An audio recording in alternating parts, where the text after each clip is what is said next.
সমুদ্র থেকে ঘুরে এসে খাওয়া দাওয়া করে একটুখানি শুয়ে নিয়েছিলাম, কারণ সারা রাত জেগে জার্নি করেছি, তার তো একটা জের রয়েছে। এরপর বিকেলবেলা উঠে আমরা একদম সমুদ্রের জন্য পারফেক্টলি একদম ড্রেস আপ করে বেরিয়ে পড়েছি সমুদ্র দেখতে। বাট সমুদ্রের তো দেখাই নেই, সে তো সেই 2 কিলোমিটার দূরে গিয়ে বসে আছে আমাদের রিসর্ট থেকে। বাট ট্রাস্ট মি, যখন এখানে জোয়ার হয় ঠিক আমাদের রিসর্টের যেখানটাতে একটা পইটা রয়েছে সেই পইটা পর্যন্ত জল চলে আসছে। সে এক ভয়ঙ্কর দৃশ্য। সে দৃশ্য দেখলে তোমার রীতিমতো ভয় লাগবে, যেহেতু জল একেবারে দোরগোড়ায়।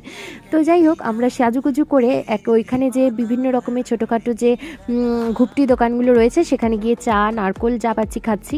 তারপরে এই যে বং পিৎজা বলে একটা ফ্র্যাঞ্চাইজি রয়েছে, আমরা সেখানে চলে যাচ্ছি, এখানে আমরা ডিনার করব। আর এই যে রিসর্টটাই ঢুকলাম, এটা হচ্ছে শের বেঙ্গল বলে একটা রিসর্ট, যেটা ভয়ঙ্কর সুন্দর, মানে এত সুন্দর বলে প্রকাশ করা যাবে না। আর তার মধ্যেই রয়েছে এই বং পিৎজার আউটলেট, যেখানে খুব সুন্দর সুন্দর লাইভ মিউজিক রয়েছে, অ্যাম্বিয়েন্স মারাত্মক সুন্দর, মানে একদম তোমার ওখান থেকে উঠে আসতে ইচ্ছা করবে না। তোমাদের সাথে তো লাইভ কিছু শেয়ারও করেছিলাম, তোমাদের মনে আছে কিনা জানি না। তো যাই হোক, এখানে আমরা চলে এসেছি, এখানে আমরা ডিনার করব পিৎজা দিয়ে।